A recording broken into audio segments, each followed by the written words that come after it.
روزہ فرض کیوں کیا گیا؟ سویر سے لے کر شام تک سب کچھ ہونے کے باوصف بھوک اور پیاس میں وقت گزارنا اور میسر ہونے کے باوجود ایک گھونٹ بھی حلق سے نیچے نہ اترنے دینا، آخر اس میں کیا حکمت تھی؟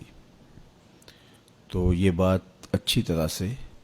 ہمیں سمجھ لینی چاہیے کہ یہ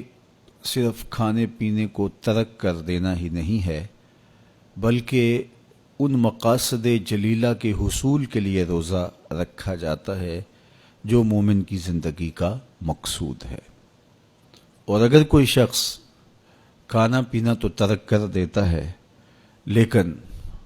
ان امور سے نہیں رکتا جن امور سے روکنا ان روزوں کا مقصود تھا، تو اس کا روزہ روزہ نہیں کہلاتا۔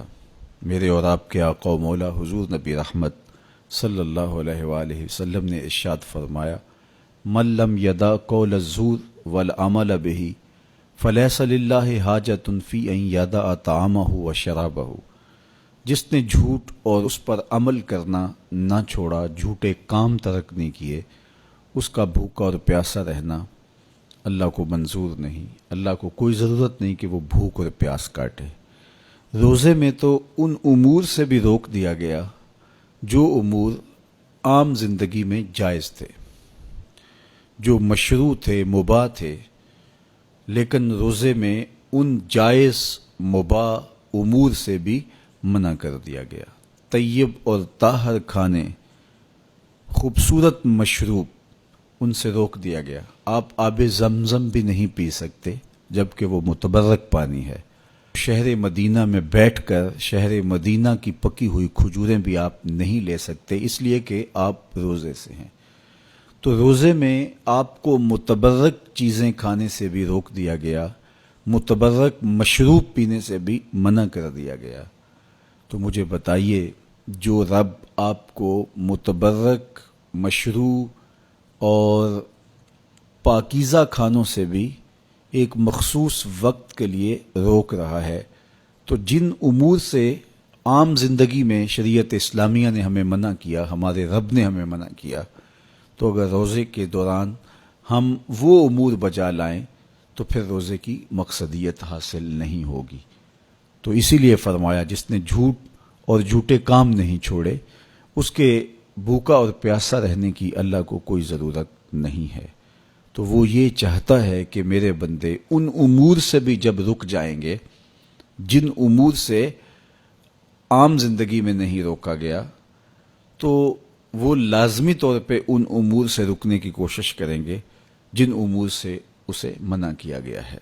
تو جب یہ چیز انسان کا فہم، انسان کی عقل اور انسان کی خرد طے کرتی ہے،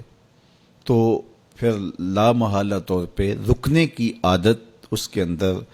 تقوی کی نشأت کا ذریعہ بنتی ہے۔ آپ نے عمومی طور پہ دیکھا ہوگا کہ رمضان المبارک کا ماہ نور جب اختتام کو پہنچتا ہے، ہمارے سامنے عید کے 2-4 دن بھی یہ مشق رہتی ہے، اچانک کوئی مشروب آیا اور پینے لگے تو رک گئے،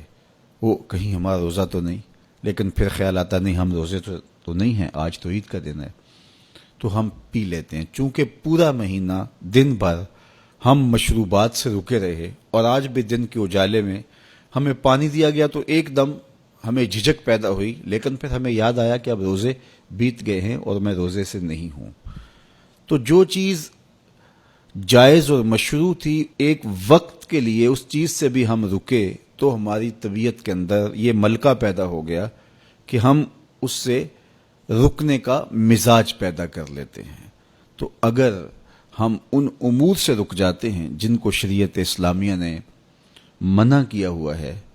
تو پھر دوبارہ جب اس کو کرنے لگتے ہیں تو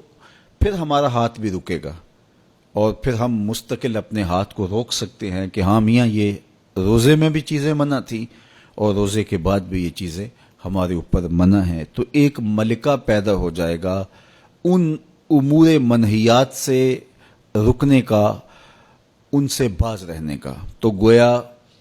یہی تقوی ہے کہ جو اللہ جل شانہ نے ہمارے اوپر حرام کیا ہے اس سے ہم رک جائیں